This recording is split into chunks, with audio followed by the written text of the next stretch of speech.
Assalamualaikum warahmatullahi wabarakatuh. Saya Nanda Aprila Pratiwi, NPM 720212966. Di sini saya akan meresum materi ketiga dari perpajakan. Hak wajib pajak ada 12 macam. Yang ke satu, hak atas kelebihan pembayaran pajak. Dua, hak dalam wajib pajak dilakukan pemeriksaan. Tiga, hak untuk mengajukan keberatan, bandingan, dan peninjauan kembali. 4. Hak-hak wajib pokok lainnya. 5. Hak kerahasiaan. 6. Hak untuk pengangsuran atau penundaan pembayaran. 7. Hak untuk penundaan pelaporan SPT tahunan. 8. Hak untuk pengurangan PPh pasal 25. Yang ke-8, hak untuk yang ke-9, hak untuk pengurangan PBB. 10. Hak untuk pembebasan pajak. Yang ke-11 untuk hak untuk mendapatkan pajak ditanggung pemerintah. Dan yang terakhir yang ke-12 yaitu hak untuk mendapatkan intensif pajak. Kewajiban wajib pajak.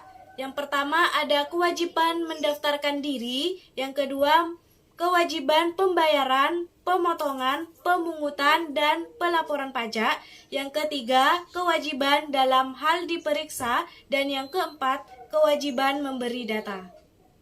Kemudian selanjutnya ada NPWP, yang dimana singkatan dari nomor pokok wajib pajak, yang dimana artinya adalah nomor yang diberikan kepada wajib pajak sebagai sarana dalam administrasi perpajakan yang dipergunakan sebagai tanda pengenal diri atau identitas wajib pajak dalam melaksanakan hak dan kewajiban perpajakannya.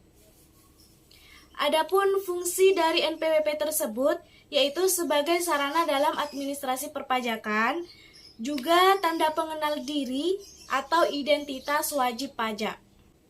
Adapun fungsi NPWP untuk urusan perpajakan. Yang pertama, sebagai kode unik yang selalu digunakan dalam setiap urusan perpajakan yang membuat data perpajakan Anda tidak akan tertukar dengan wajib pajak lainnya. Yang kedua, apa jadinya bila biaya pajak yang Anda bayar lebih dan berharap uang bisa kembali. Jadi, untuk fungsi yang kedua yaitu sebagai restitusi pajak, yang dimana untuk mengurus proses restitusi tersebut syaratnya yaitu harus membawa NPWP. Kemudian syarat-syarat membuat NPWP. Yang pertama untuk karyawan atau pekerja kantoran, yang kedua untuk wirausaha, dan yang ketiga untuk wanita yang sudah menikah. Jadi di antara ketiganya pastinya dengan persyaratan dan ketentuan yang berbeda-beda. Terus bagaimana sih cara penghapusan NPWP? Yang pertama, siapkan formulir permohonan penghapusan NPWP dan dokumen pendukung sesuai dengan kondisi wajib pajak sebagai berikut. Yang pertama untuk orang pribadi yang meninggal dunia. Jadi itu menyertakan surat keterangan kematian dari instansi yang berwenang dan juga surat pernyataan bahwa tidak mempunyai warisan. Jadi permohonan yang diajukan itu oleh seorang ahli waris. Terus yang kedua, orang pribadi yang meninggalkan Indonesia selama-lamanya. Jadi membawa dokumen yang sudah menyatakan hal tersebut. Terus yang ketiga, bagi wanita kawin yang sebelumnya telah memiliki NPWP. Jadi syaratnya itu membawa buku nikah, fotokopinya, dan juga surat pernyataan memenuhi kewajiban perpajakan terpisah dari suami. Terus yang keempat ada bendahara pemerintah. Jadi dokumen yang dibawa itu dokumen yang sudah tidak ada lagi kewajiban sebagai bendahara. Dan yang kelima, wajib pajak yang memiliki lebih dari satu NPWP. Jadi dokumennya itu surat pernyataan kepemilikan NPWP dan juga fotokopi ganda NPWP yang sudah dimiliki.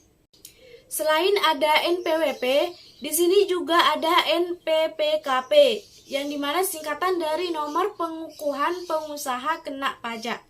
Jadi artinya adalah nomor identitas yang dimiliki oleh wajib pajak yang telah dikukuhkan sebagai pengusaha kena pajak. Terus alasan wajib pajak dikukuhkan sebagai pengusaha kena pajak adalah karena berkaitan dengan kewajiban perpajakan yang dikenakan. Adapun fungsi dari NPPKP tersebut yaitu 1. Sebagai identitas pengusaha kena pajak yang bersangkutan selain tentunya NPWP. Terus yang kedua yaitu sebagai penanda bagi PKP atau pengusaha kena pajak yang memiliki untuk melaksanakan hak dan kewajiban di bidang pajak pertambahan nilai atau dan juga pajak penjualan atas barang mewah atau PPNBM.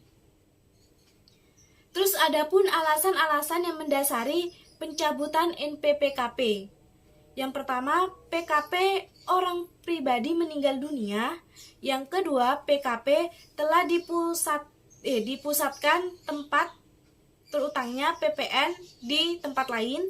Terus yang ketiga, PKP pindah alamat tempat tinggal, tempat kedudukan atau tempat kegiatan usaha ke wilayah kerja lainnya. Terus selanjutnya, pencabutan pengukuhan pengusaha kena pajak itu dilakukan oleh Direktur Jenderal Kena Pajak terhadap pengusaha kena pajak dengan status wajib pajak non-efektif. Juga pengusaha kena pajak yang tidak diketahui keberadaan atau kegiatan usahanya. Terus secara jabatan, pencabutan juga dilakukan berdasarkan hasil pemeriksaan sesuai dengan ketentuan peraturan perundang-undangan di bidang perpajakan yang mengatur mengenai tata cara pemeriksaan atau penelitian administrasi. Baik, mungkin itu saja yang dapat saya resum dari materi ketiga ini. Semoga bermanfaat, kurang lebihnya mohon maaf. Terima kasih. Wassalamualaikum warahmatullahi wabarakatuh.